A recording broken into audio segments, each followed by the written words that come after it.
Olá, vamos dar continuidade à discussão que vimos fazendo do texto de Marx, Salário, Preço e Lucro. Discutiremos hoje o capítulo 6, que tem por título geral Valor e Trabalho. Poderemos observar que aqui Marx entra diretamente em discussões que acompanharão suas reflexões na crítica da economia política e, mais propriamente, no conjunto dos capítulos que envolvem o capital. Marx parte aqui da seguinte questão: que é o valor de uma mercadoria? Como se determina esse valor? Observa, inicialmente, que à primeira vista, o valor de uma mercadoria não se pode determinar sem pôr uma mercadoria em relação com outras mercadorias. Com efeito, diz Marx, quando falamos do valor de troca de uma mercadoria, entendemos as quantidades proporcionais nas quais é trocada por todas as demais mercadorias. Ou seja, troco uma caneca por 3 garfos, ou 3 garfos por 8 facas, e assim por diante. São mercadorias distintas, trocadas em proporções distintas. Isto, porém, conduz a perguntar o seguinte: como se regulam as proporções em que as mercadorias se trocam por outras? Ou seja, se é um fato que as mercadorias são trocadas em proporções distintas no mercado, como é que se define as proporções nas quais estas mercadorias poderão e deverão ser trocadas? Para Marx, estas proporções, elas variam ao infinito. E, efetivamente, variam ao infinito, uma vez que, a cada dia, novas mercadorias são produzidas e, portanto, as proporções de troca entre as mercadorias também se avolumam, se diversificam. E, no entanto, prossegue Marx, como seu valor é sempre o mesmo, este valor tem que ser distinto e independente destas diversas proporções em que se troca artigos por outros artigos. Marx está observando o seguinte: não é a proporção entre trocas de mercadorias que define o valor das mercadorias. O valor embutido em uma mercadoria, ele se mantém independente da diversidade de mercadorias que estão disponíveis para serem vendidas ou compradas. Nesse sentido, o valor não tem a ver com a proporção com a qual são trocadas. Existe uma outra substância que define o valor, e esta substância não está na proporção infinita das trocas. Neste sentido, prossegue Marx, quando digo que trigo se troca por ferro numa determinada proporção, numa determinada quantidade, digo que o valor do trigo ou seu equivalente em ferro são iguais a uma terceira coisa, que não é trigo nem ferro. Ambos exprimem a mesma grandeza sob duas formas distintas, duas grandezas de valor. Se eu posso trocá-las em proporções distintas, é porque elas contêm grandezas de valor distintas também. Portanto, cada um pode reduzir-se àquela terceira coisa que é medida comum de ambos. Se eu posso trocar trigo por arroz, isto significa que eu também posso trocar arroz por feijão e, consequentemente, trigo por feijão. Portanto, o sistema de trocas, ele envolve uma infinidade de variáveis, E estas variáveis, elas estão ligadas proporcionalmente ao valor contido nas mercadorias, portanto, ao tempo de trabalho social médio que é necessário para produzir as mercadorias. Marx prossegue observando que os valores de troca das mercadorias não passam de funções sociais delas e nada tem a ver com suas propriedades naturais. Ou seja, o que define o valor de uma caneca não é o fato de que se pode utilizar a caneca para beber água, cerveja ou então servir de enfeite. O que define o valor de uma caneca não é a sua propriedade física, e sim a quantidade de trabalho que foi materializada socialmente para a produção da caneca, a quantidade de trabalho social médio que está incorporado na caneca. Ela terá um valor de uso, sim, por suas propriedades, mas não é este valor de uso que vai definir o valor da caneca. Não é a utilidade que se dá à caneca que vai definir o quanto esta caneca vale.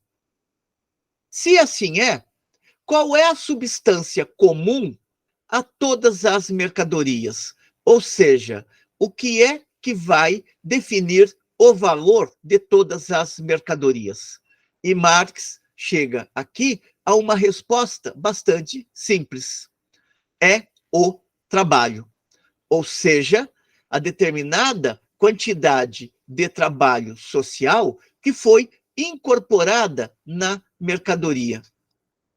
É o trabalho aquele que produz um objeto com uma determinada quantidade de valor. Observa Marx.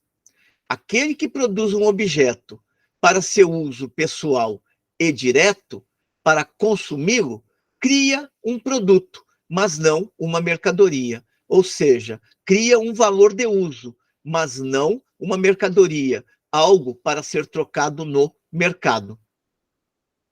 Para produzir uma mercadoria, tem que criar um artigo que satisfaça uma necessidade social, que pode ser uma necessidade social real ou imaginária. Para lembrarmos aqui o capítulo 1 do Capital. Uma necessidade real, por exemplo, seria produzir alimentos. Uma necessidade imaginária seria, por exemplo, produzir lingeries para uma noitada com alguém. Daí que Marx vai destacar no Capital que estas necessidades podem ser reais ou imaginárias. Tem algumas que estão ligadas diretamente à sobrevivência biológica do indivíduo. Outras estão ligadas a campos de expansão da subjetividade das individualidades. Para produzir uma mercadoria, tem de criar um artigo que satisfaça uma necessidade social. Uma necessidade social qualquer, como também o trabalho nele incorporado deverá representar uma parte integrante da soma global de trabalho invertido pela sociedade, que é o tempo de trabalho social médio. Tem que estar subordinado à divisão do trabalho dentro da sociedade. Não é nada sem os demais setores do trabalho. Por outras palavras, a produção de mercadorias exige uma certa divisão social do trabalho. Enquanto um determinado estágio de divisão social do trabalho não se faz presente, é impossível se produzir para a troca. Os coletivos humanos produzem apenas para a sua sobrevivência enquanto coletivos. No entanto, a partir do momento em que a divisão do trabalho, social do trabalho, se instaura, cria-se a possibilidade cada vez mais frequente de produção do excedente e da transformação do excedente, do que foi produzido, em mercadoria, ou seja, uma parte é reservada para o consumo daquele coletivo e outra parte é reservada para trocar por coisas das quais aquele coletivo necessita.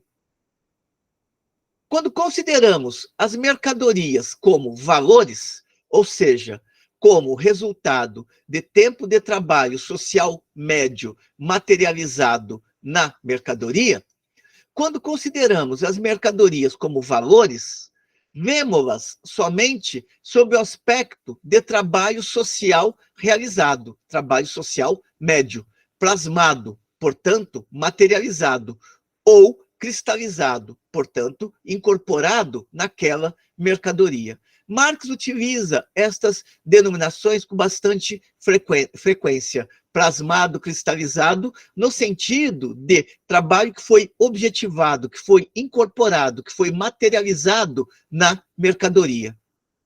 Consideradas desse modo, só podem distinguir-se umas das outras, ou seja, as mercadorias só podem distinguir-se umas das outras enquanto representem quantidades maiores ou menores de trabalho social médio.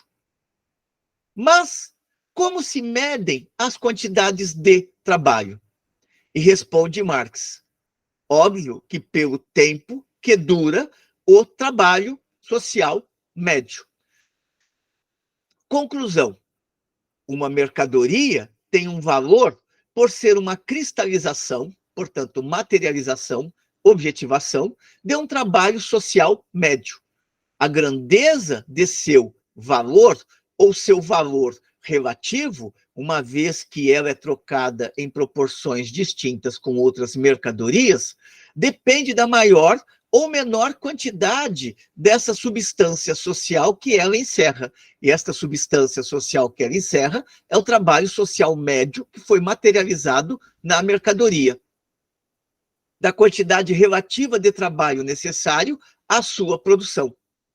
Os valores relativos das mercadorias, portanto, se determinam pelas correspondentes quantidades ou somas de trabalho invertidas, materializadas, objetivadas, cristalizadas, realizadas, plasmadas nelas, ou seja, incorporadas nas mercadorias. As quantidades correspondentes de mercadorias que foram produzidas no mesmo tempo de trabalho são iguais. Portanto, se eu demoro 30 minutos para produzir uma caneca e demoro 30 minutos para produzir um garfo, isso significa que eu posso trocar uma caneca por um garfo. Mas, se eu demoro 30 minutos para produzir uma caneca e 1 hora de tempo de trabalho social médio para produzir um garfo, significa que terei de ceder 2 canecas para obter um garfo. O valor de uma mercadoria, neste sentido, está para o valor de outra, assim como a quantidade de trabalho plasmada numa está para a quantidade de trabalho plasmada na outra, ou seja, materializada, incorporada, objetivada. Nesse sentido, quando se fala em trocas, se fala da troca de valores iguais. E são valores iguais ou equivalentes por serem cristalizações, portanto, materializações, de quantidades iguais de trabalho social médio, de tantos dias ou tantas semanas de trabalho ou horas de trabalho que foi materializado em cada uma das mercadorias. Supondo que se empregue trabalho assalariado, os salários podem ser muito desiguais na produção de mercadorias. Ou, supondo seus salários iguais, podem diferir nas mais diversas proporções dos valores das mercadorias por eles produzidas. Os salários não podem exceder, independente das condições nas quais eles se realizam ou como são pagos, os salários, portanto, a remuneração pela força de trabalho do trabalhador, os salários não podem exceder os valores das mercadorias produzidas, mas podem ser inferiores. Significa que o trabalhador pode não receber pelo pela quantidade de, e efetivamente não recebe, pela quantidade de mercadorias que produz. Ele recebe apenas uma quantidade de dinheiro para continuar se mantendo vivo e a sua família. Isto não impede, no entanto, que um trabalho seja pago abaixo do seu valor. Lembremos que Marx está operacionalizando, ao longo deste texto, com uma jornada de trabalho de 12 horas, com a ideia de uma jornada de trabalho de 12 horas, onde 6 horas produzem a quantidade de valor que corresponde ao necessário para o trabalhador comprar o que é preciso para se manter vivo, e as outras 6 horas são incorporadas pelo capitalista sob a forma de mais-valia. Ele está operando com a ideia de que o trabalhador está recebendo pelo valor da sua força de trabalho. Isso não impede que o capitalista, em determinadas circunstâncias, remunere o trabalhador abaixo da sua força de trabalho. Independente das circunstâncias nas quais o salário seja recebido, fato é de que os salários não podem exceder os valores das mercadorias produzidas, mas podem ser inferiores. Salários achar-se-ão imitados pelos valores dos produtos, mas os valores de seus produtos não se acharão limitados pelos salários. Significa que os salários, eles vão produzir uma determinada quantidade de valor, mas não é o fato de receber um salário maior ou menor que vai definir o valor da mercadoria. Um salário maior ou menor, ele define a quantidade ou a proporção da mais-valia que será apropriada pelo capitalista, mas não o valor da mercadoria, uma vez que o valor da mercadoria é determinado pelo tempo de trabalho social médio que custou para produzi-la. Prossegue Marx, observando que para calcular o valor de troca de uma mercadoria, temos de acrescentar a quantidade de trabalho invertida nela, ou seja, materializada na mercadoria, em último lugar, a que antes se incorporou nas matérias-primas com que se elabora a mercadoria e o trabalho aplicado nos meios de trabalho, ferramentas, maquinaria e edifícios que serviram para este trabalho. Por outras palavras, suponhamos que vai ter início o circuito de produção de uma blusa. Esta blusa, ela vai transformar fios em blusa. No entanto, o processo de trabalho que conduz à transformação dos fios em blusa já pressupõe um trabalho anterior incorporado, seja aquele que resultou na confecção do fio, ou seja, naquele que resultou também nas máquinas que serão utilizadas para produzir a blusa. Portanto, o valor da mercadoria não está definido apenas pela transformação do fio em blusa, mas sim por todos aqueles recursos que são necessários para que a blusa ganhe existência. O tempo de trabalho social médio envolve todas as circunstâncias que proporcionaram a produção da blusa. Daí Marx colocar que para calcular o valor de troca de uma mercadoria, temos de acrescentar a quantidade de trabalho invertida nela em último lugar, a que antes se incorporou nas matérias-primas com que se elabora a mercadoria e o trabalho aplicado nos meios de trabalho, ferramentas, maquinaria, edifícios, que serviram para este trabalho, ou seja, para a transformação do fio em blusa.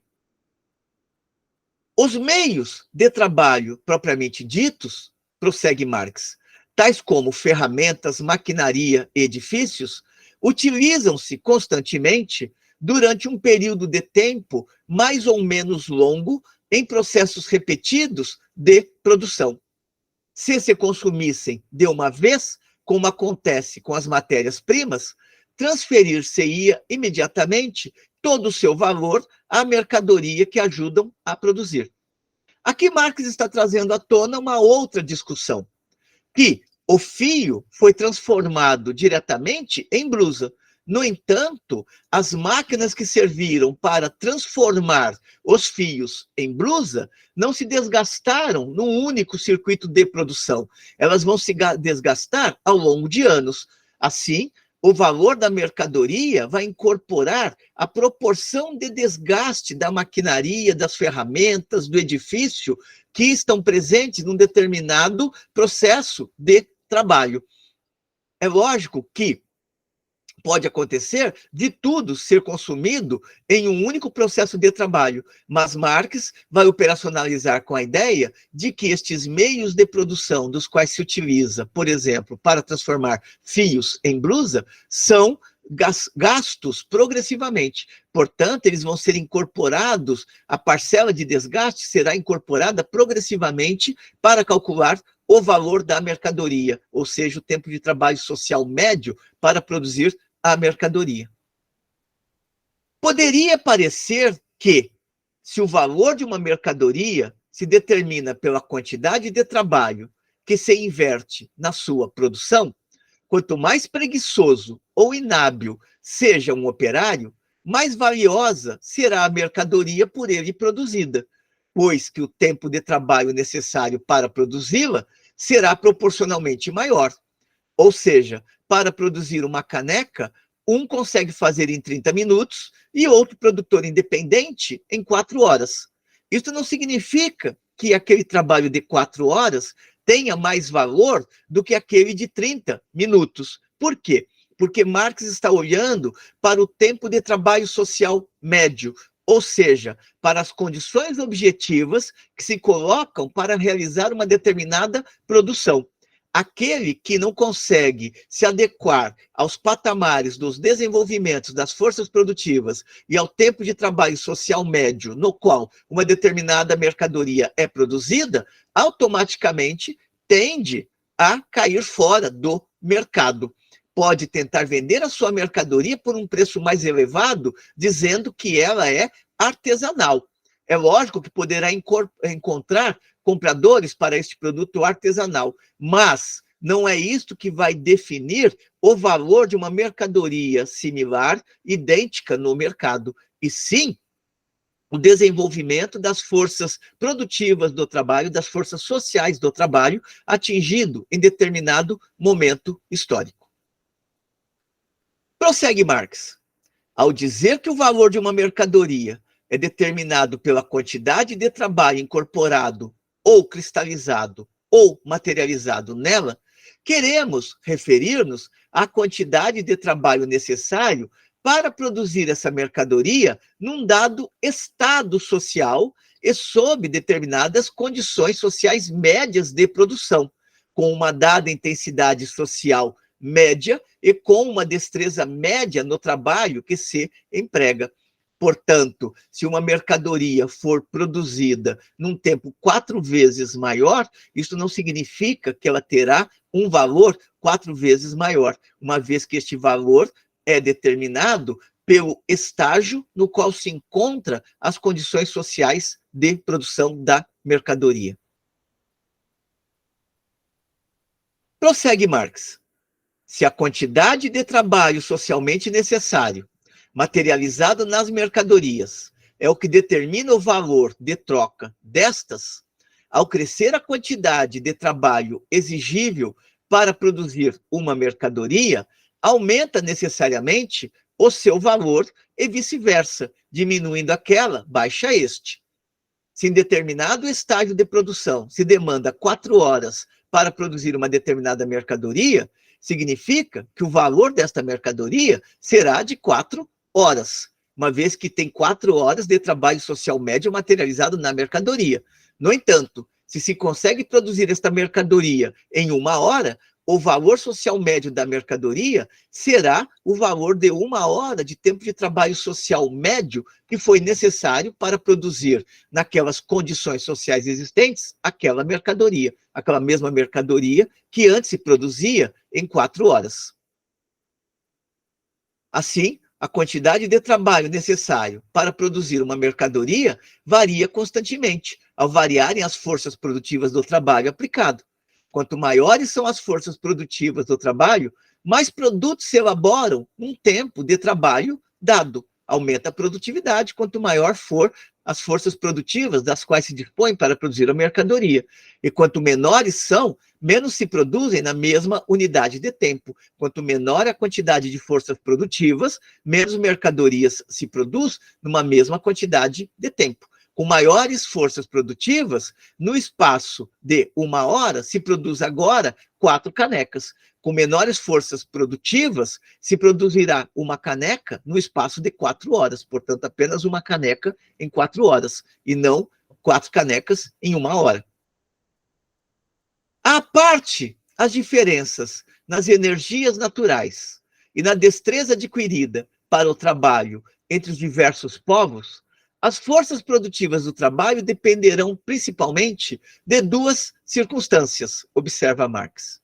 Primeira delas, das condições naturais do trabalho, fertilidade do solo, riqueza das jazidas minerais, etc.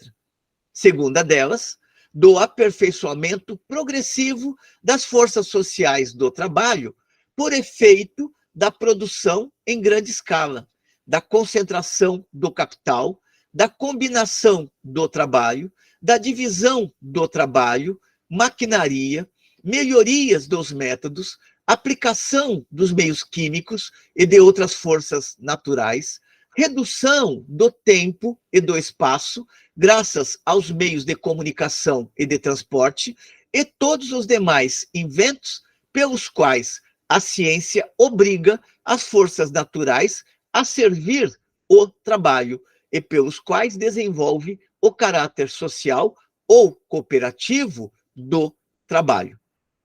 Portanto, conclui Marx, quanto maior é a força produtiva do trabalho, menos trabalho se inverte numa determinada quantidade de produtos. Ou seja, quanto maior é a força de trabalho, menos tempo dependerá o trabalhador para produzir uma mercadoria que antes se produzia em maior tempo. Quanto menores são as forças produtivas do trabalho, mais trabalho se emprega na mesma quantidade de produtos. Mais tempo demorará para se produzir uma determinada quantidade de mercadorias e, por consequência, maior é o seu valor. Podemos, então, estabelecer como lei geral o seguinte: os valores das mercadorias estão, portanto, a quantidade de trabalho social médio materializado nas mercadorias, estão na razão direta do tempo de trabalho invertido em sua produção e na razão inversa das forças produtivas do trabalho empregado. Quanto maiores forem as forças produtivas, maior a possibilidade de se produzir em menos tempo uma determinada quantidade de mercadorias. Quanto menores forem as forças produtivas sociais existentes num determinado tempo histórico, mais tempo de trabalho será requisitado para produzir uma determinada quantidade de mercadorias. Estas mercadorias assumirão uma determinada expressão monetária. Esta expressão monetária do valor é o preço. O preço é uma forma particular tomada pelo valor. Ou seja, o preço de uma mercadoria pode variar. Uma mercadoria pode ser vendida por 10, 15, 20, 30 reais. Isso não significa que ela tenha um valor, ou seja, nela foi materializado um tempo de trabalho social médio de 20, 30, 40, 50 reais. O preço é apenas um indicador do valor da mercadoria. É importante observar que, em geral, para facilitar a discussão, Marx trabalha com a ideia de que o preço equivale ou expressa o valor que custou para produzir a mercadoria. O preço, outra coisa não é, prossegue Marx, senão a expressão em dinheiro do valor. Portanto, ele está trabalhando com a ideia de que o preço está exprimindo o valor da mercadoria, mas apenas para fins de análise, uma vez que uma mercadoria pode ser vendida pelo seu valor, por exemplo, 10 reais, ou pode ser vendida por um preço acima do seu valor, 15, 20, 30 reais, ou abaixo do seu valor, 5, 4, 3 reais. Os valores de todas as mercadorias se exprimem em preços. O valor do ouro ou da prata se determina, como de qualquer mercadoria, pela quantidade de trabalho necessária à sua extração. Aqui Marx está trabalhando com a ideia de que, para definir o valor do ouro e da prata, também se utilizava como critério o tempo de trabalho social médio para se extrair determinada quantidade de ouro e de prata. A partir do momento que as trocas se generalizam, vai havendo até uma independência do ouro em relação ao seu valor real. Mas esta é uma complexificação que Marx desenvolverá em outros momentos na crítica da economia política e nos Grundrisse. Quando você chega a um estágio de desenvolvimento, que você não precisa mais ter o ouro, mas pode simplesmente expressar um determinado valor numa nota de papel. O que não quer dizer que uma nota de papel de R$10 custou um determinado tempo de trabalho social médio equivalente a R$10. É apenas uma representação simbólica do valor. Na medida em que é apenas a expressão em dinheiro do valor, o preço foi denominado preço natural e preço necessário pelos fisiocratas franceses. O preço do mercado é o mesmo para todas as mercadorias da mesma espécie, por muito que variem as condições de produção dos produtores individuais. Os preços do mercado não fazem mais que expressar a quantidade social média de trabalho que, nas condições médias de produção, é necessária para abastecer o mercado com determinada quantidade de um certo artigo. Calcula-se o preço tendo em vista a quantidade global de uma mercadoria de determinada espécie. Prossegue Marx. Até agora, o preço de uma mercadoria no mercado coincide com o seu valor, e ele está fazendo isso para efeito de análise, para facilitar a discussão. Até agora, o preço de uma mercadoria no mercado coincide com o seu valor. Por outra parte, as oscilações dos preços do mercado, que umas vezes excedem o valor, ou seja, a quantidade de tempo de trabalho social médio efetivamente materializado naquela mercadoria, ou o preço natural, e outras vezes ficam abaixo dele, dependem das flutuações da oferta e da procura. Os preços do mercado se desviam constantemente dos valores. Peguemos o exemplo simples de uma caneca. Podemos entrar em uma loja e aquela caneca estar custando R$29. Isto não significa que o valor efetivo dela seja R$29, ou seja, demandou um tempo de trabalho social médio que corresponde a R$29 de valor que efetivamente estão incorporados na mercadoria. Volta-se à mesma loja 3 semanas depois e aquela mesma caneca está R$14.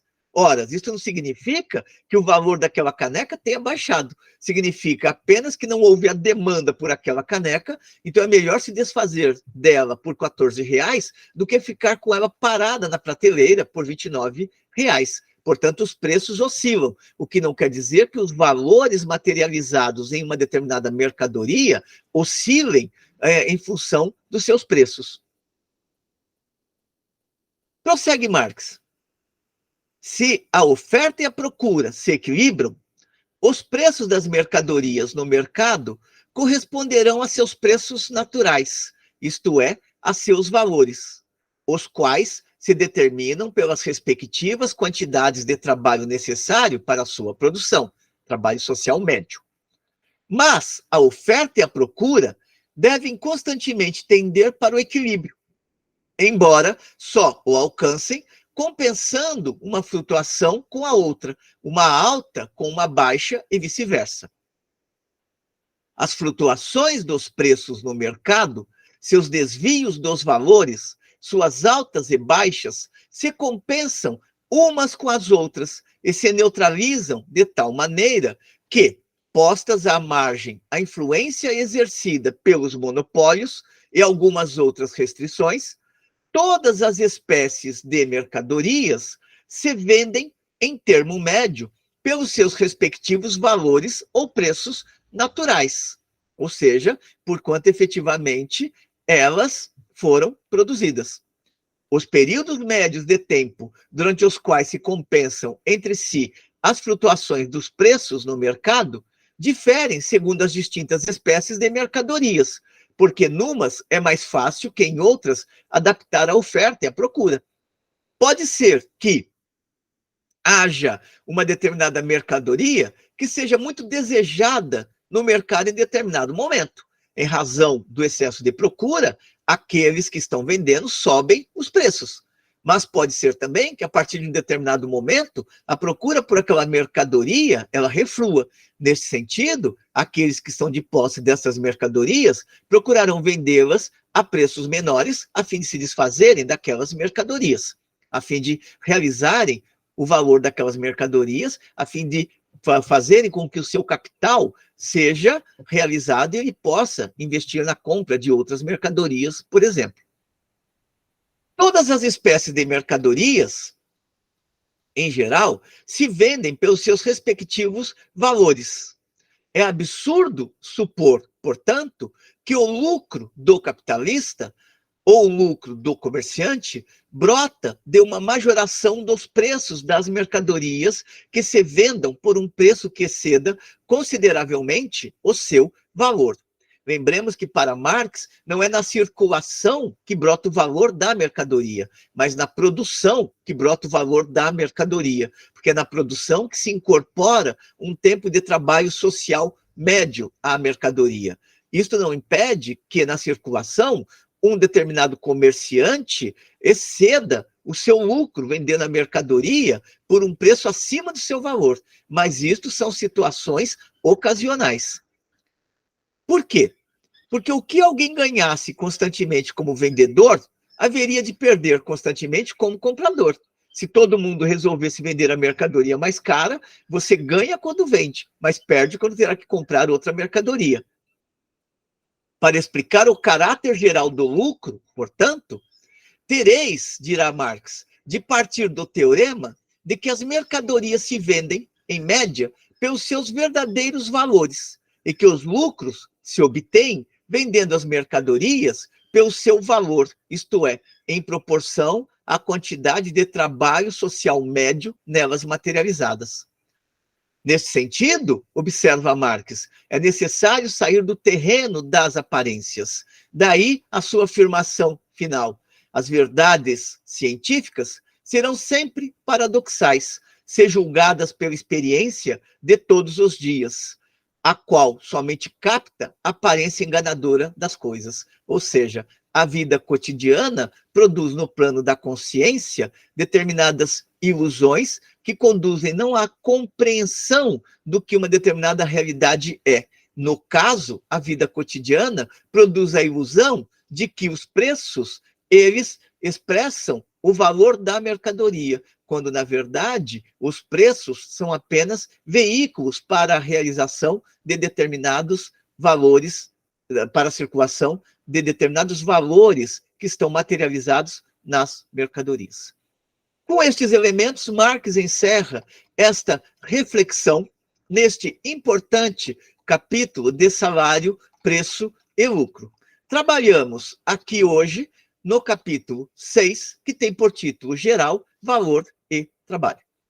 Espero que tenham gostado da discussão. Como sempre, encaminhem suas considerações positivas ou negativas. Caso gostem do vídeo, partilhem esta experiência com outros que estão procurando compreender estas intrincadas discussões, que de nossa parte continuaremos aqui nos esforçando para trazer à tona estes textos e torná-los mais inteligíveis para as jovens gerações de estudantes e de pesquisadores.